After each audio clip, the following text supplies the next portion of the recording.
In this tutorial, you'll learn how to refund a payment back to a customer. The ability to refund a payment depends on your user roles and permissions. A few things to know about refunds. You can issue a full or partial refund for a customer's payment. The refund is applied to the same payment method used in the original payment, and you can apply the refund to its associated invoice or issue the refund without affecting the invoice.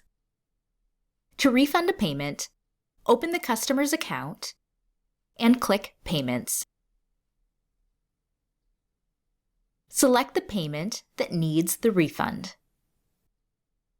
Hover over the credit card icon and select Refund. Kaui opens the Process Refund screen. If you do not want the refund to affect the associated invoice, select No Invoice Adjustment and enter the amount of the refund.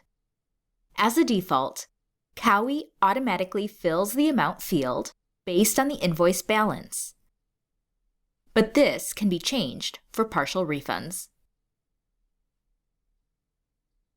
If you want to apply the full or partial refund to the invoice, select Invoice Item Adjustment and enter the amount of the refund.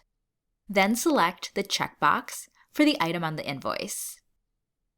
The refund reason is automatically selected based on Kaui configuration settings. However, you can make a different selection. Adding comments is optional.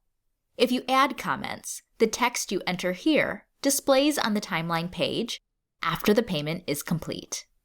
Now you can save. Kaui saves the refund, which is reflected on the invoice, and displays it as a separate row on the Payment Details page. For more information on issuing refunds, see the Subscription Billing Guide.